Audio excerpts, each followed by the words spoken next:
Olá, muito boa tarde, seja muito bem-vindo a mais um BMC Talks, o nosso programa semanal aqui de entrevistas com os maiores profissionais de investimentos do país. E hoje o programa está muito especial, que a gente está trazendo aqui uma das maiores referências em investimentos, né, no país e análise fundamentalista, gestão, experiência aqui no mercado brasileiro, que é a Elo Cruz, né, uma das maiores referências do país. Inclusive, a gente vai conversar muito sobre isso, né? Que ela está fazendo aí uma grande novidade, tornando-se realmente o clube, para quem conhece o clube da Stoxos, tornando-se também um fundo, né, de investimentos disponível, acesso para todos. A gente vai bater um papo sobre estratégia, investimentos, mas conhecer também como que pensa, como que toma atitude, como que é o dia a dia realmente de um gestor de um fundo de investimentos. Então, Elo, seja muito bem-vinda, muito obrigado pela participação. Obrigada, Marco. É muita alegria estar aqui, agora presencial, né? Pela primeira vez. A gente te convida muito à distância, né? Muito obrigado, seja bem-vindo. A casa está sempre aberta. E, de novo, parabéns. Antes de começar, né, parabéns pelo clube e agora, né, o fundo Stoxos. Eu acho que, primeira coisa, acho que antes de falar do clube, antes de falar do fundo, eu queria que a gente falasse sobre a Elo, né? Quem que é a Elo, né? E muita gente fala assim, pô, como é que chega lá, como é que faz para chegar lá? Enfim, todas essas dúvidas, o que precisa de skills, de habilidades, enfim, como é que é seu dia a dia? Falar um pouco sobre o profissional também que está, a gente fala muito de empresa, né? Mas o profissional que está atrás da cota, né, do fundo, né? Quem que é a Elo um pouco? Legal, obrigada. Antes até de começar a falar sobre mim, eu queria parabenizar, né? Eu conheço o Marco analista, agora eu estou conhecendo o Marco empresário. Então, parabéns, sucesso aqui para vocês. Eu desejo que vocês vão muito longe, assim, com certeza vocês fazem parte desse desenvolvimento do mercado de capitais. Então, quem é a Elo? A Elo é uma analista nerd com aí uns 15 anos de experiência no mercado. Eu comecei como analista, eu comecei a minha carreira como consultora de estratégia e aí eu trabalhei como analista e eventualmente gestora de alguns fundos, de algumas casas. Eu cheguei a trabalhar, por exemplo, no JP Morgan, no Itaú, em algumas casas menores. E sempre fazendo análise fundamentalista e todas as vezes em que eu pude operar na física, eu sempre investi em miquinhos, coisas que todo mundo odeia, aquele que eles chamam de contrarian investing raiz, né? Que é o cara que olha e fala assim, vou comprar, quando todo mundo desgosta de uma coisa, então quando eu vejo aquela queda de 50%, aí eu olho, hoje eu estava até olhando uma coisa nova aqui, enfim, só namorando, que você vira e fala assim, não, agora parece que começa a ficar legal.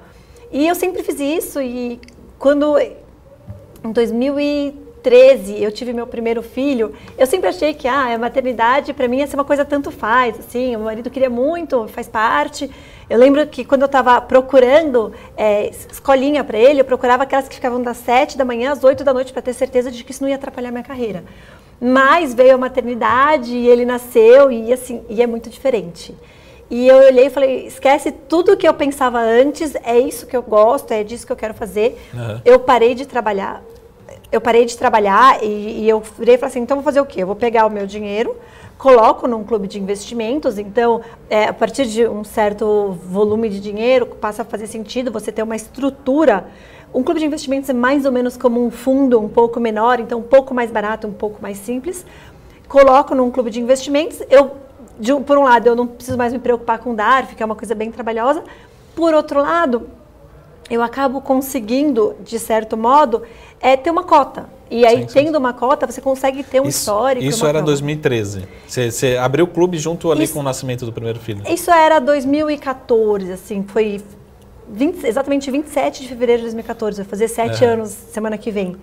E a ideia foi justamente essa, você virar e falar assim, não, eu quero que esse clube seja do meu dinheiro. Se der muito certo, eventualmente eu fico nisso mesmo e curto aí as crianças, a família, a vida e posso fazer outra coisa. Se não der certo, quando o meu mais novo, porque aí eu curti, então era para ter só um, eu falei, não, vai ter mais. Hoje são 3. E eu virei e falei assim, quando o meu mais novo tiver uns 3 anos, eu volto para o mercado, procuro emprego. Assim, eu me considero uma boa analista, então, assim, muita gente, inclusive, quando eu comecei a trabalhar, enfim, a me envolver nas redes sociais, eu conto como isso começou a virar e falar assim, não, Elo, vem trabalhar aqui, vem. Eu falei, então, essa era a proposta. E sim. Eu comecei a investir no clube, no começo eu perdi, então em 2015 eu perdi muito dinheiro, eu cheguei a ver a cota dividir por 2, Aí eu virei e falei assim, ok, né? Tem alguma coisa que não está funcionando aqui. A cota dividida por 2 não é legal, tá? Depois aconteceu de novo agora em 2020.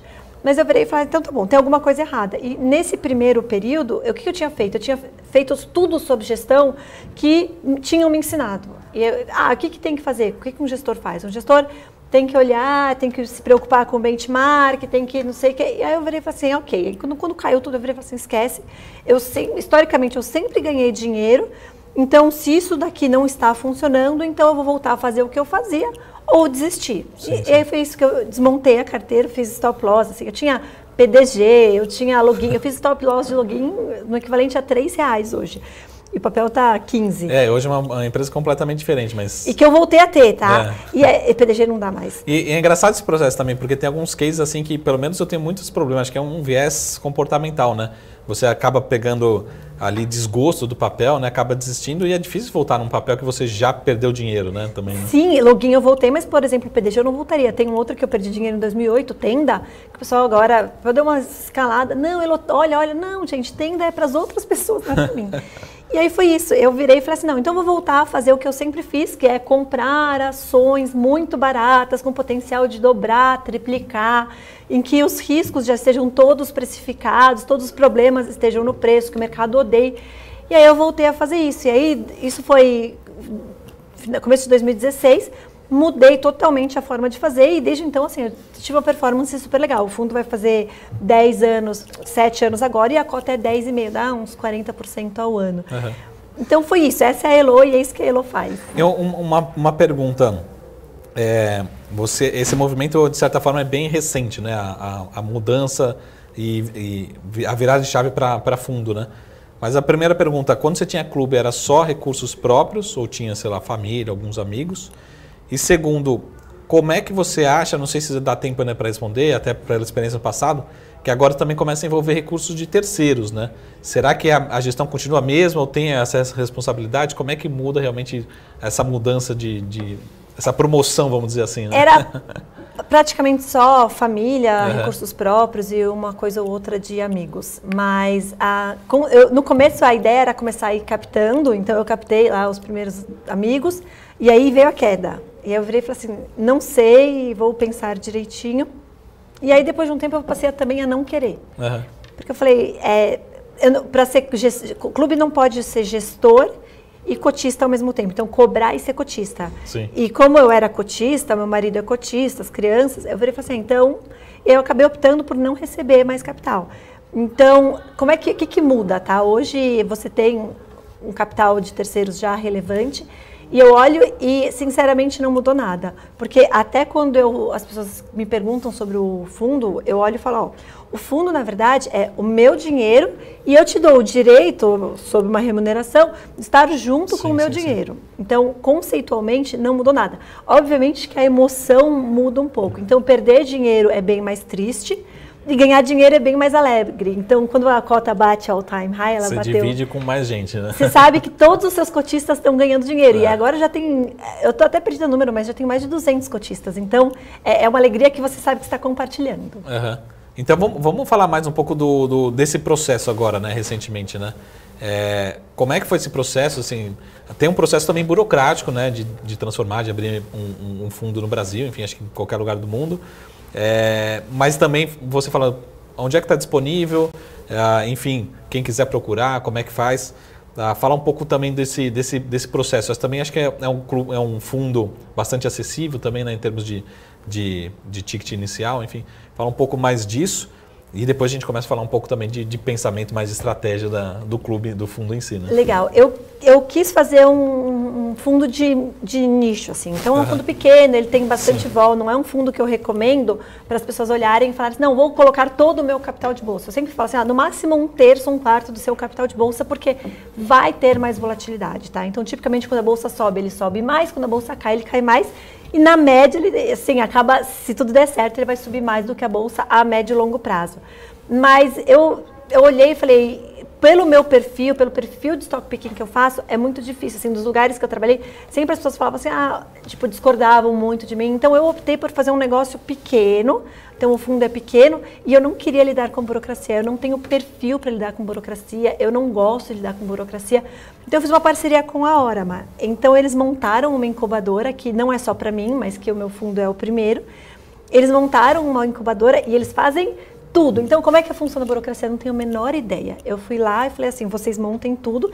Em algum momento, eles só me deram um questionário para preencher, tipo taxa de administração, benchmark, processo de investimentos, o nome do fundo e o resto, eu não tenho a menor ideia, eu sei que uma hora estava pronto. Então, o fundo, você perguntou onde ele está. O fundo hoje está disponível só na Orama? Só na Orama. O fundo, ele é um fundo pequeno, então a proposta dele é justamente, eu estava super feliz em ter um fundo só com o meu capital, então eu acabei olhando e falando assim, então eu vou olhar o fundo com essa característica. Então eu olhei e falei, ok, para fazer o que eu faço com o meu dinheiro, quanto que eu conseguiria colocar de capital sem ter que mudar de estratégia, ter que deixar de investir no tipo de ação que eu invisto. Então a conta... Eu concluí que é alguma coisa entre 500 e 600 milhões de reais. Assim, não é um fundo grande, tá? Hoje os fundos de ações têm 2, 3, 5, 10 bilhões. Então, eu cortei isso pela metade, então eu considero que o capacity de conforto hoje é 300 milhões de reais, então eu não preciso de uma grande estrutura para gerir 300 milhões de reais, e eu consigo tentar manter uma performance legal. E voltando lá para o seu perfil, né? Fazendo a brincadeira ali para trás, né? A Elo gosta, você falou, né? Utilizando as suas palavras aqui. A Elo gosta dos micos, né? Do contrarian, ou seja, tá todo mundo falando mal, de repente você é a única que está ali comprando, enfim. Isso é seu? Você sempre fez esse movimento, assim, ou algo que você foi conhecendo, reconhecendo, falou assim, pô, aí que estão as grandes oportunidades? Como é que foi esse processo, né? Porque tem alguns cases que, por exemplo, se você não é a única, você é uma das poucas pessoas que comentam, enfim, publicamente. Até que caia na galera, né? Mas não, na verdade, foi sem querer.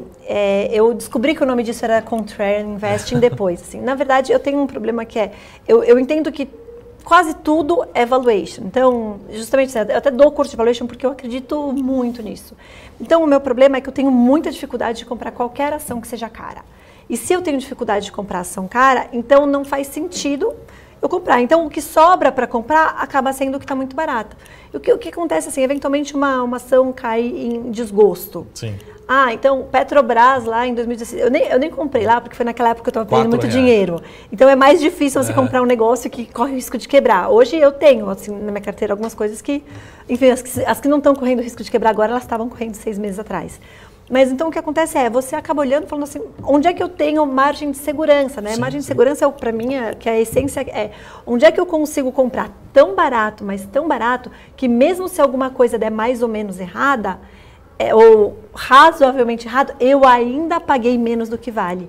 Então, foi isso, foi sem querer, mas era onde eu conseguia, eu não consigo virar e falar assim, você olha, eu vou falar uma informação até que eu tenho muita dificuldade com valuation, que é VEG.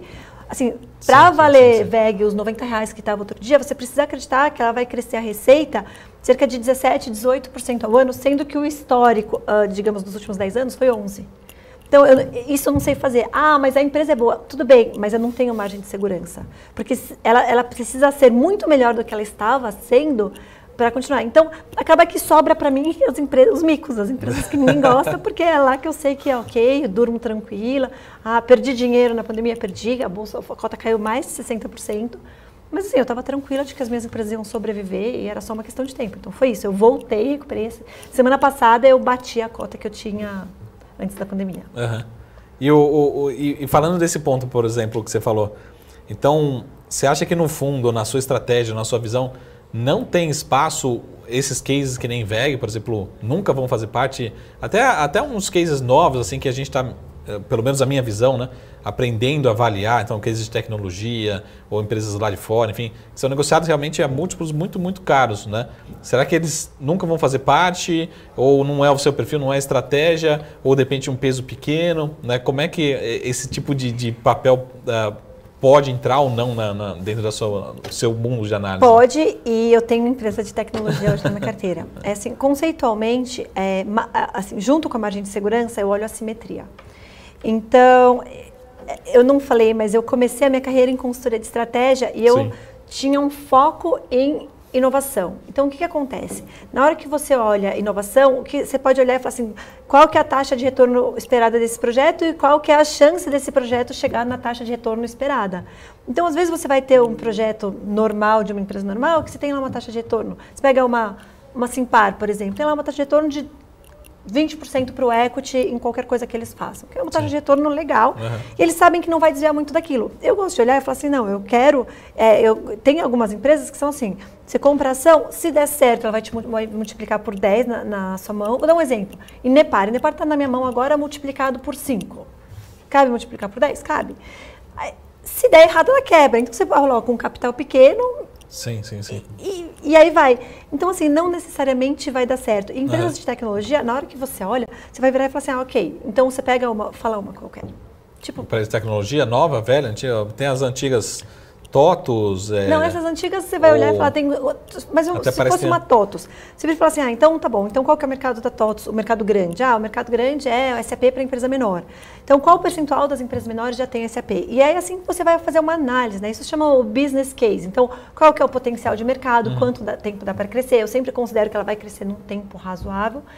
E aí você olha e fala, como é que você projeta isso? Então, eventualmente, até TOTUS por curiosidade, às vezes alguns alunos viram e falam assim, Elô, eu gostaria de me aprofundar, eu estudo uns cases para você me ajuda.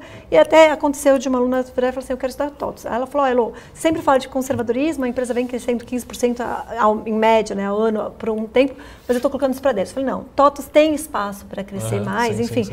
Então, na hora que você olha empresas de tecnologia, tem algumas empresas que você olha e fala assim, olha, o share of wallet, né, que ela tem dentro do mercado dela é 2, 3%. Então, de 2, 3% para virar 20%, então você olha, vou falar de uma que eu não tenho, tá? Melius.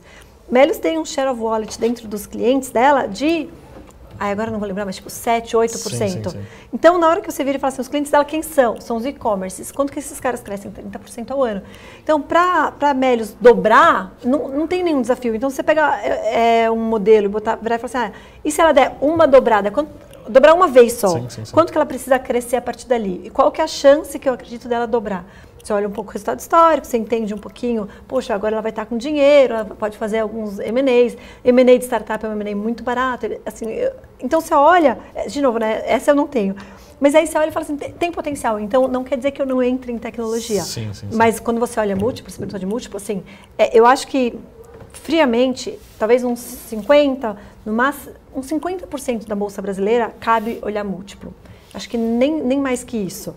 Então, em todo o resto é onde eu gosto de jogar, é onde você precisa de um DCF, você precisa de alguma subjetividade, e aí é aí que o mercado não é tão fácil de olhar, e é aí que geralmente estão as maiores assimetrias. A gente estava falando aqui no começo, aqui nos bastidores, né? A gente estava falando um pouco dos cases, acho que assim, não só no clube ou no histórico, né? Mas sempre tem... A gente aqui é o momento da provocação, né? Não chega a ser um fogo no parquinho, mas é uma provocação. Mas assim, sempre tem um case que você deu uma recomendação que deu errado, no sentido assim, a empresa não entregou, o papel despencou, enfim. Revela pra gente assim, qual que foi o pior história, assim, se você sentir a vontade de falar, não necessariamente em qual ano, mas assim, se puder falar, e exatamente assim, o porquê, o que aconteceu que realmente levou assim, a empresa caiu, a se desvalorizar, o que estava fora do seu cenário, enfim. Eu vou falar de PDG porque PDG comeu 10% do meu patrimônio. Então, foi uma posição que nunca teve mais do que 7 ou 8, mas conforme eu ia caindo, eu ia aumentando. Então, eu poderia falar uma mais recente, mas eu acho que essa foi a que mais me marcou. Então, basicamente, a PDG foi uma empresa que cresceu totalmente sem controle. Era uma empresa que não era uma empresa de dono. Então, para mim, construção civil tem que ser empresa de dono. Você tem que ter a mão do dono, o olho... Sabe a história do olho do dono? Quem engorda o boi é o olho do dono? E aí era uma empresa que cresceu, só que era uma empresa extremamente barata. Então, ela negociava, sei lá, 1/3 do patrimônio, do valor de ativos. Qualquer conta que você fizesse era tipo 1/3 ou menos. Acho que até menos. E eu olhei e falei assim, não, então tá bom, então tá barata, e aí ela caiu.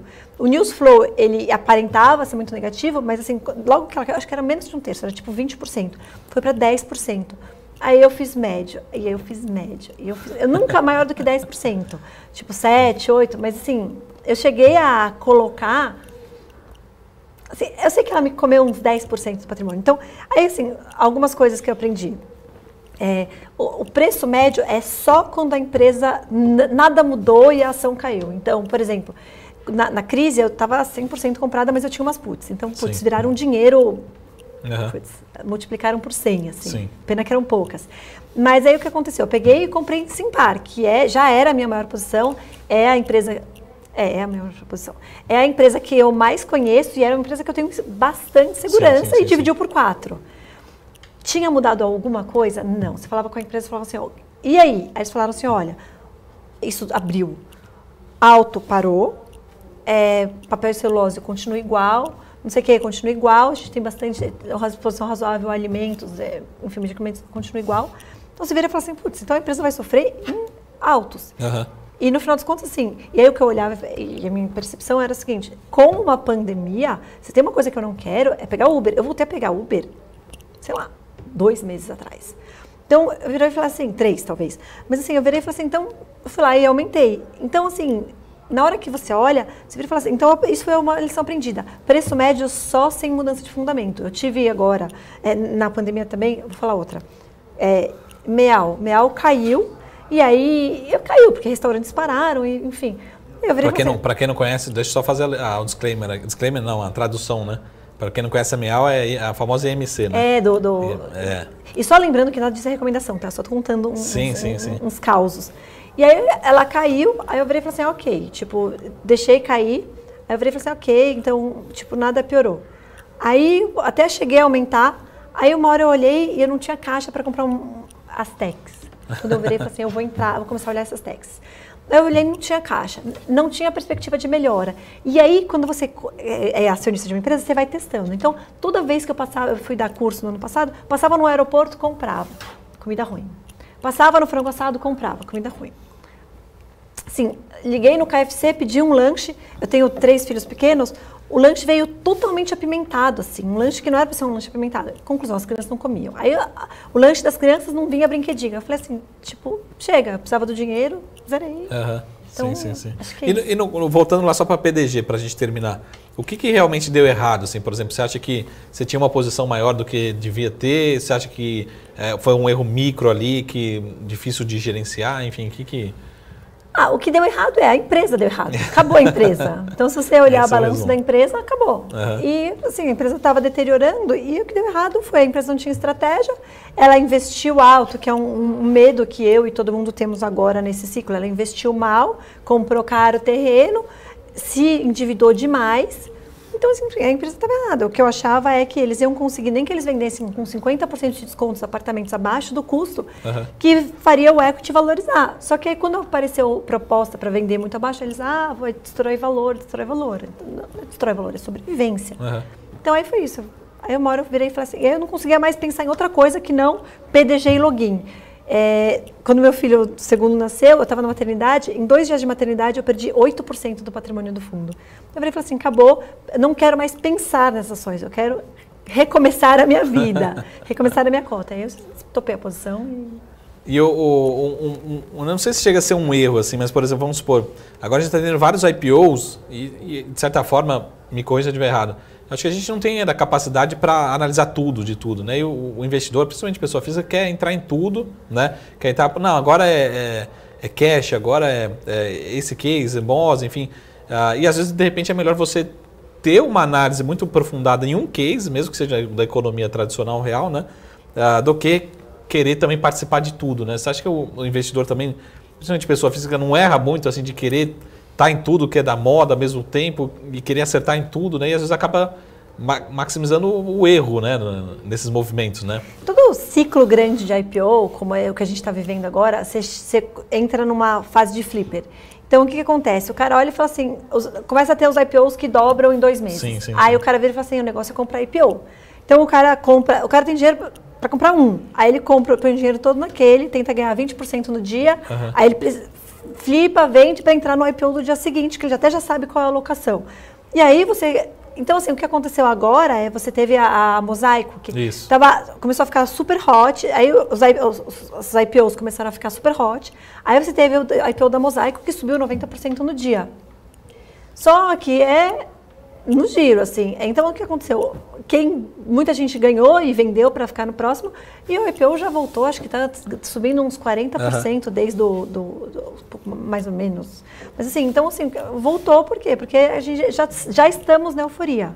Então, o que acontece? Na hora que você olha isso, assim, não sei como é que foi a relação lá, mas se eu sou a empresa, eu fico chateado com o meu banqueiro. Sim. Porque eu deixei dinheiro na mesa. Lógico. Então, assim, eu acho que a minha impressão é que a tendência é que os IPOs seguintes venham alguns IPOs mais caros. Vai continuar tendo IPOs bons, só que quando você entra em euforia, tipo, o mercado está comprando qualquer coisa, sobe rápido, não sei o quê, então meio que vem qualquer coisa. Então, assim, acho que vieram empresas, eu não posso dizer por todas, mas vieram algumas empresas muito legais. Eu geralmente não gosto, mas eu não comprei nem no IPO, mas eu tenho algumas empresas que são de IPOs recentes, mas, tipo, assim, estamos já na euforia. Então, a partir de agora, mais cuidado, os IPOs tendem a vir mais precificados e começa a abrir espaço para empresas piores. Eu adoro que tenha muitas empresas na bolsa, então, assim, eu não vou dizer comprem IPOs, mas, assim, que venham os IPOs. Mas, assim, já começou a abrir espaço para algumas porcarias, então... Eu falo para todo mundo, assim, já tá começando a aparecer que nem os Estados Unidos, né? Assim, uns IPOs de empresas sem lucro, né? Ou seja, até tem um indicador lá nos Estados Unidos, acho que tem uns 20%, 25% ali de empresas que não dão lucro. Mas começar a vir empresas que não dão nem EBITDA, aí você começa a ficar um pouco mais difícil de ficar confortável com esses cases, né? É isso, assim, você vira e fala assim, empresa sem lucro, se eu te disser, o PI da minha carteira sempre foi tipo 40, porque eu sempre tive empresa que dá prejuízo, enfim, faz parte do contrary. Né? Mas o problema é isso, não tem nem EBITDA, assim, não tem nem os negócios direito. A empresa fala, o que você é? Eu sou esse negocinho aqui, mas o que você é? Você isso aqui. Você fala, veja bem, assim, tem muitas coisas que você vai precisar, tem muitas etapas que você vai precisar passar que me parecem bem difíceis. Ainda não chegamos na fase dos IPOs de PowerPoint, né? Então, o pessoal fala mal do período lá do Eike Batista, mas esquece também muito rápido, né, dos IPOs de... Teve uma única empresa de PowerPoint que sobreviveu. Sabe qual é? Não. Brasil Agro. Daquele último super ciclo de IPOs, só Brasil Agro sobreviveu. Tinha aquela Investour que comprava terreno de praia, todas as empresas X. A Eneva, no final, ela é uma empresa X, mas sim, quebrou e sobreviveu depois. Eu falei publicamente já que eu já fui acionista de uma empresa, não de PowerPoint, mas que não tinha receita, a empresa, que está listada até hoje. Mas já faz muito tempo que eu parei de acompanhar assim, próximo, né? Mas era um projeto de longo prazo, enfim, era uma outra história, tipo um Mealpipe, que é a Bion. Não sei se você já ouviu falar em Bion. Sim, a empresa que faz insulina, né? Não chega a ser PowerPoint, mas é um pouco nesse sistema. Mas só para a gente resumir, que assim, o papo, eu sempre falo, papo bom passa rápido, né? Mas para a gente fazer um resumo, assim, como é que está a sua visão para a Bolsa para 2021, para os próximos anos, né? Em termos de investimento mesmo? E segundo, você acha que tem... Sempre é uma pergunta de alguns milhões, né? Ou bilhões de reais. Tem algum setor que você fala assim, pô, esse setor é o setor de 2021? Sempre muitos jornalistas costumam fazer essas matérias, né? Pô, esse aqui é o setor de 2021. Você acha que tem isso ou muito mais bottom-up, no sentido de escolher o stock picking ali? Tá, vamos lá. A minha visão para a Bolsa, em termos de número, eu nunca sei, porque eu sempre tento olhar, eu sempre olho por empresa. Então, você vejo e falo assim, para a Bolsa andar, os bancos têm que andar. Eu não sou muito bullish bancos. Então, a Vale tem que andar, porque a Vale já andou bastante, o minério já está em $200. A Petro tem que andar. E aí o resto são aquelas empresas que ou elas estão já caríssimas, ou elas estão, tipo, ninguém gosta, que é tipo Ambev, Cielo. Então, a Bolsa não tem a menor ideia de para onde vai e, assim, só faz diferença para o benchmark. Então, se não for para lugar nenhum, para mim tá ótimo. Stock picking é uma coisa que eu adoro fazer, então eu sempre olho qual empresa, enfim. Eu tenho muito conforto, eu gosto muito do setor de logística. Então, logística e bens de capital. Por quê? Porque é mais difícil do setor ser, não sei se existe a palavra em português, mas disruptado, né? Então, de repente acontecer qualquer coisa que muda totalmente a dinâmica do setor. Que é o que está acontecendo hoje em bancos, por exemplo. Então, ou no comércio, no varejo. Então, logística e bens de capital não tem, né? O motor vai continuar sendo motor, o lençol vai continuar sendo lençol. Então, eu acabo gostando muito desses dois setores, o que não quer dizer que eu não tenha outras coisas. Então, sim. Eu acabo olhando esses e eu acho que assim, logística é 10% do PIB do país, tem muito espaço para fazer e politicamente existe um interesse em fazer. Então, eu tenho várias empresas que de alguma maneira são ligadas à logística. E assim, enquanto elas estiverem baratas, eu estou confortável. Que nem você falou, né? O pessoal olhando muitas empresas. Eu falo, eu não preciso olhar muitas empresas para ganhar dinheiro de longo prazo. Eu preciso encontrar 2, 3 empresas legais por ano, sim, que me deem uma andada boa. E ter empresas, eu sempre tento olhar empresas que se eu carregar 10 anos, eu vou ganhar 20%, 30% ao ano. Então, eventualmente, quando eu olhar o retorno esperado for menos, eu vendo. Mas então é isso. Então, eu acho que esses setores são sempre setores que eu gosto, apesar do pessoal falando, é super ciclo de commodities. Não é onde eu estou mais posicionada. Então, vamos lá. Só para a gente terminar aqui com a cereja em cima do bolo, né? Você já falou, mas se você quiser falar também de outro case também. Mas qual que seria, então, vamos pegar aqui o case da Elo para os próximos 5 anos, né? Você já falou um deles, né? Mas para a gente também, todo mundo que ficou aqui até o final, quem que seria um case ou um setor, ou que você está analisando, você da posição, acho que isso não precisa nem dar esse disclaimer. Assim, mas quem vamos lá. Assim, difícil eu conseguir me separar de Simpar. Eu acho que, assim, eu já falei, então eu posso falar mais um. Então eu já vou fazer uma provocação de Simpar. Por que Simpar e não as partes? As partes, né? Porque eu acho que, diferente da maioria das outras holdings, eles agregam valor na holding. Então, para quem conhece o case, eu olho e falo assim, eu tenho o Simpar, tenho mais, tenho menos, mas assim, desde antes de começar o fundo, porque o fundo que eu trabalhava antes, quando eu engravidei, ele já carregava uma posição na que chamava JSL. Sim. Mas eles geram muito valor dentro da empresa. Então, antigamente ela era a JSL e uma empresa de caminhão que hoje é a própria JSL. Uhum. Aí eles viraram e falaram assim, não, a gente tem 2 negócios dentro do caminhão, que é a Vamos e a logística. Compraram uma empresa por, se não me engano, 65 milhões de reais, que é a Movida, que hoje vale acho que uns 5 bi. Então, assim, a taxa de retorno da JSL, né, do grupo, da Simpar, em Movida, da última vez que eu analisei, era, sei lá, 28%, alguma coisa assim. Então, eles geram valor. Aí foi lá, criou a Vamos. Então, por exemplo, se você falar assim, Elo, eu gosto, mas eu não tenho esse mesmo perfil de risco. Então, você tem a Vamos, que é uma empresa redonda, contratos de 5 anos, crescendo loucamente e principalmente com potencial de continuar crescendo por muito tempo. Por quê? Porque ela tem menos de 1% do market share de caminhão do Brasil. Então, eles criam valor dentro da holding. Então, eu carrego todas as empresas da holding. Sim. No momento em que eles conseguem... Vamos lá, vamos ser frios. Eles fizeram o IPO da Vamos, sim, fizeram uma secundária da Vamos.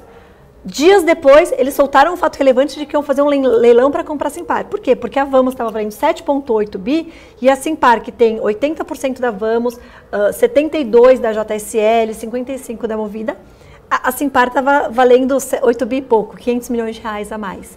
Então, é difícil olhar qualquer coisa hoje que me interesse mais do que isso. Mas você queria pedir mais um case, então eu vou falar. Mas só para a gente terminar a questão de Simpar, né? Se fosse, por exemplo, eu vou chutar aqui, não é também uma recomendação, mas assim, você acha que poderia ser um long short, por exemplo, assim, Simpar contra o resto dos outros ativos, ou não faz muito sentido?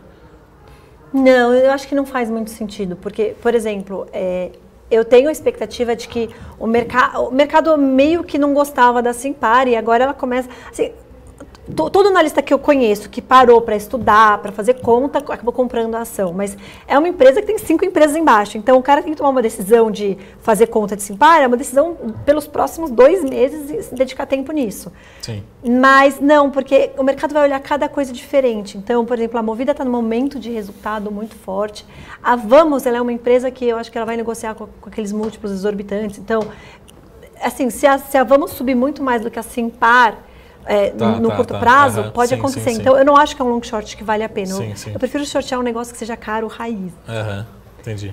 Mas, então, só para terminar, que você ficou devendo, né? Você falou que ia falar de mais um último case para voltar sempre, né? Então, você falou vamos falar de mais um para a gente terminar aqui. Eu vou falar de Aeris. Inclusive, assim, só fazendo uma propaganda, eu fiz uma live com eles que ficou, assim, aquela live que eu saí feliz porque veio muita informação e, obviamente, eu dependo de qual a empresa quer passar. Sim.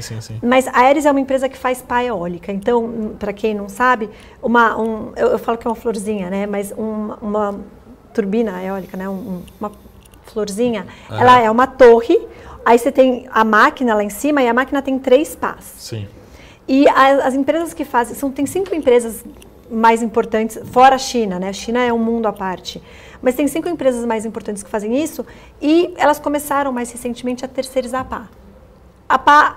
A pá, eu achava que ela era praticamente assim, você botava um molde, derretia lá uma coisa, como se faz um ovo de Páscoa, não sei se você já fez ovo de Páscoa, você pega o molde, joga um chocolate, sim. você põe um negócio por dentro, assim, que é toda a forma de dentro, sim. E pronto.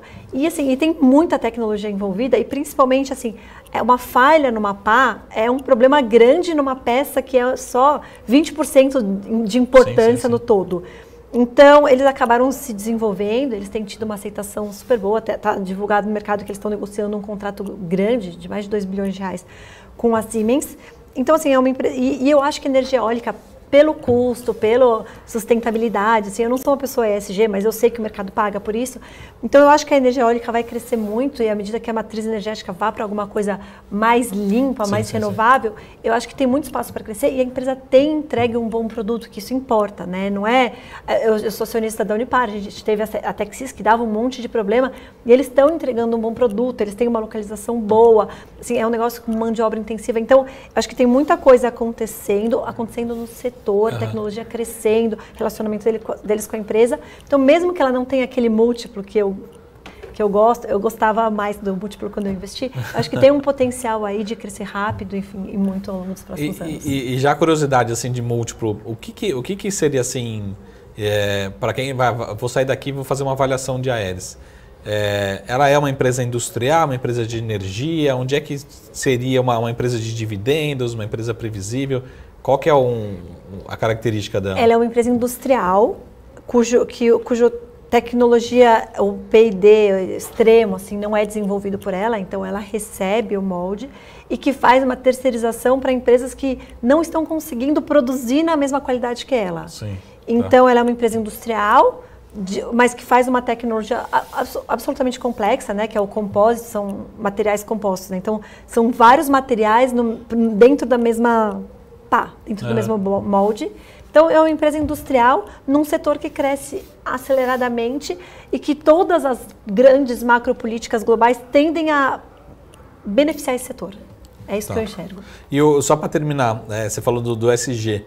Será que, por exemplo, a questão SG, em algum momento vão pagar um prêmio por esse tipo de empresa, tanto a Aeris como outras empresas? Ou esse prêmio já está embutido hoje na avaliação, enfim, já está sendo considerado?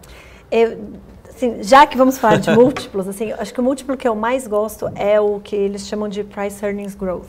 Que seria o Price Earnings ligado, associado a crescimento. Assim, eu sempre falo para os alunos que é um múltiplo muito difícil. O famoso PEG. E eu sempre falo para os alunos que é um múltiplo muito difícil de analisar. Aliás, uma outra coisa importante, eu sempre falo assim, você precisa ganhar o direito de usar múltiplos. Então, usar múltiplos não é simplesmente olhar lá um múltiplo e tomar uma decisão. Sim. É entender em que contexto aquele múltiplo está acontecendo, o que mais está acontecendo na empresa. Não é um número para um screening, assim. Quase todo screening que eu faço, eu vou olhar e dá errado. Então, assim, o que acontece é, na hora que você olhar, se você olhar o potencial de crescimento, a facilidade de crescer, assim, o perfil de retorno, eu acho que você vai olhar e vai falar assim, não, tem espaço. Muito... Olha a VEG, né? Olha o múltiplo de VEG e VEG nem cresce o que ela cresce. De repente, assim, eu não vou colocar palavras aqui, mas assim, de repente pode ser uma forma de comprar a VEG um pouco mais barato. Porque VEG é um dos drivers também de VEG é a própria questão eólica, né? Um dos, né? A VEG tem outros. Mas não sei, eu vou deixar aqui só uma dúvida no ar, né? De repente, colocar aqui na legenda, manchete de amanhã, né? Compre uma das formas de comprar VEG mais barato. Eu tenho o trade, né? Eu tenho o short e o long. Então, comprar VEG ou até mesmo ter a ponta long da VEG, né? Mas muito bom, Elo. Deixar espaço aqui para você deixar um recado final para todo mundo que quiser conhecer tanto a Stoxos como também o fundo e também suas redes sociais, enfim, como que te encontra, que talvez o Twitter, né, seja uma das melhores formas para acompanhar também. Também, né, eu digo assim, o lado bom, o lado ruim de ser cotista também, que a gente também acompanha, né, o trabalho no dia a dia. Quem é cotista também vai estar acompanhando, cobrando também, que acho que é natural também, enfim, participando. Eu acho que isso é muito bacana. Então deixa seus contatos, né, e o recado final aí para todo mundo. E também a gente já deixa aqui o convite para voltar mais vezes, né? Vamos ver a hora que bater, a gente já deixa o convite, assim, a hora que bater a cota, não sei se essa palavra é certa, quando o clube, o fundo dobrar de tamanho, né, de retorno, a gente já deixa marcado. Combinado. Quem sabe outubro, já vou colocar uma data aqui, fazer um bolão. Mas, então, eu sou Elo Cruz, vocês me encontram no Twitter como Elo Cruz, com H, no Instagram como Elo Stoxos, mas se você colocar no Google Stoxos, tudo que não aparecer em grego sou eu. Então, no Brasil, Stoxos só temos eu com X, tá? S-T-O-X-O-S. Então, tem um canal do YouTube também, que basicamente eu converso com gestores focado em processos de investimento. Assim, eu tenho, acho que eu venho não falando, mas eu venho todo de uma questão educacional. Assim, acho que minha paixão é educar. Então, eu tenho um site, se vocês quiserem saber mais sobre curso de análise fundamentalista, stoxos.com.br. Então, nesses lugares você me encontra, eu sou uma pessoa completamente virtual, trabalho de casa, enfim, curto loucamente a vida. Muito bom. Muito obrigado pela presença, pela participação, Elo, muito gentil, né? Espero sempre tê-la aqui com a gente, né? Aqui presencialmente, virtualmente, enfim, todos os dias aqui, tanto no BMC Talks, na BMC News. E a gente vai estar cada vez mais próximo, né? Também acompanhando, discutindo cases, ideias. Acho que quanto mais informação, melhor para o investidor, né? A gente tem um longo caminho para percorrer. E eu brinco para todo mundo assim, a gente não precisa concordar também 100% com a opinião, né, de analistas, gestores, enfim. Eu acho que quanto mais opinião a gente tiver, principalmente opiniões diferentes mesmo, acho que a gente enriquece, né? A gente toma uma decisão melhor, mais confortável. É muito bom a gente esse bate-papo. Obrigado de novo. Eu que agradeço. Obrigado, pessoal. Um ótimo final de semana. Esse foi o BMC Talks muito especial aqui com a Elo Cruz, gestora agora do fundo Stoxos, disponível para todo mundo, para quem quiser conhecer mais. Então, um ótimo final de semana. A gente se vê no próximo BMC Talks toda sexta-feira aqui na BMC News. Até mais. Tchau.